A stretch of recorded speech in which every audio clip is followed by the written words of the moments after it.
ప్రేక్షకులకి నమస్కారం. గోపురానికి స్వాగతం.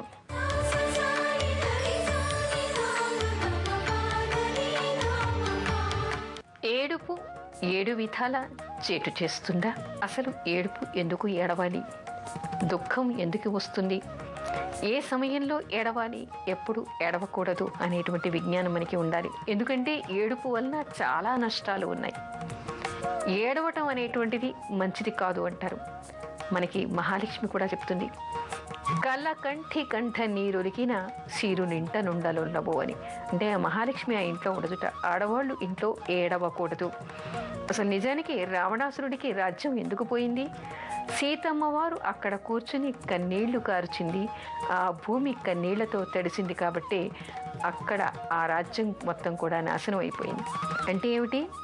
దరిద్రం వస్తుంది, రాజ్యాలు పోతాయి, ఉన్నటువంటి స్థావరాలు పోతాయి. స్త్రీలు ఏడవటం వలన కష్టం వస్తే ఓసారి కన్నీటి చుక్క రావచ్చు, కన్నీళ్లు కారచ్చు.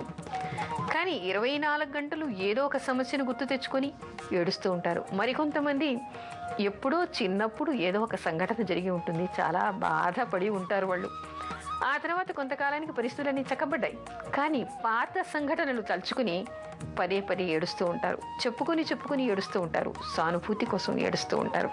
కన్నీళ్లు కారుస్తూ ఉంటారు. అంటే వాళ్ళకి బాధ లేదని కాదు, కానీ నిజానికి అప్పుడు బాధపడుతున్నారా? పాత సంఘటనలు ఎందుకు గుర్తు తెచ్చుకోవాలి? ఎందుకు ఏడవాలి? దానివల్ల ఎవరికి ఉపయోగం? కానీ ఎప్పుడో జరిగినటువంటి సంఘటనలన్నీ కూడా గుర్తు తెచ్చుకొని కన్నీళ్లు కార్చడంలో అర్థం ఏమిటి? తర్వాత ఇంకో విషయం కూడా తెలుసుకోవాలి. ఒకటి, మహాలక్ష్మి రాదు. రెండవది, ఉన్నటువంటి ఐశ్వర్యం పోతుంది, రాజ్యాలు పోతాయి, ఉన్నత స్థాయి పోతుంది, చుట్టుపక్కల వాళ్ళకి చికాకులు కలుగుతాయి. కానీ ఆ ఏడ్చే వ్యక్తి దేన్ని నష్టపోతాడో కూడా గుర్తుపెట్టుకోవాలి. ఎక్కువగా ఏడుస్తూ ఉండటం వలన, అంటే ఎవరు ఎక్కువగా ఏడుస్తారు?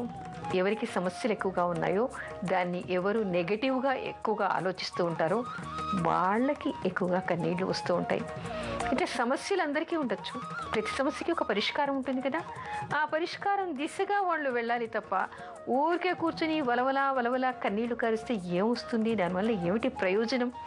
అలా ఏడవటం వల్ల ఏమవుతుందంటే తలనరాలు పట్టేసినట్టు అయిపోతుంది, తలనొప్పి వస్తుంది, చికాకు వస్తుంది, దానితో భయం వేస్తుంది, భయం వల్ల రోగం వస్తుంది, రోగం వల్ల ఇటు చావరు అటు బ్రతకరు. వాళ్ళు ఏడుస్తూ ఉంటారు, చుట్టుపక్కల వాళ్ళని ఏడిపిస్తూ ఉంటారు. కొంతమంది స్త్రీలంతే ఏడుస్తూ ఉంటారు.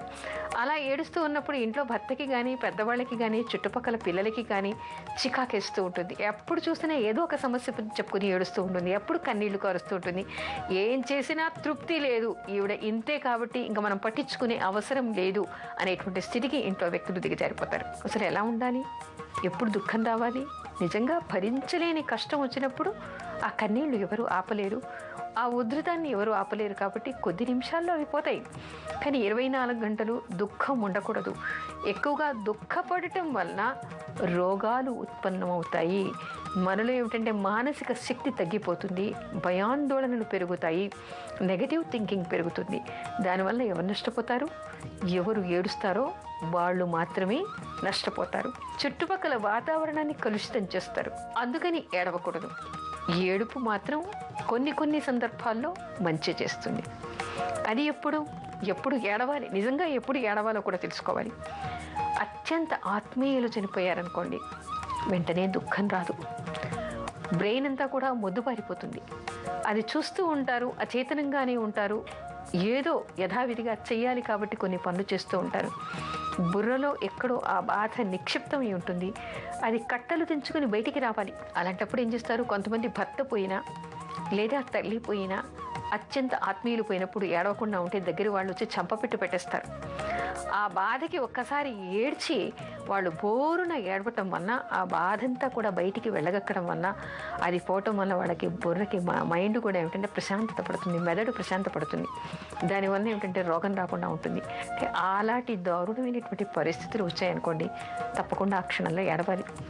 కానీ మనకి సమస్యలు ఉన్నాయని, మనం ఏదో బాధలో ఉన్నామని అప్పుడు మాత్రం ఏడవకూడదు.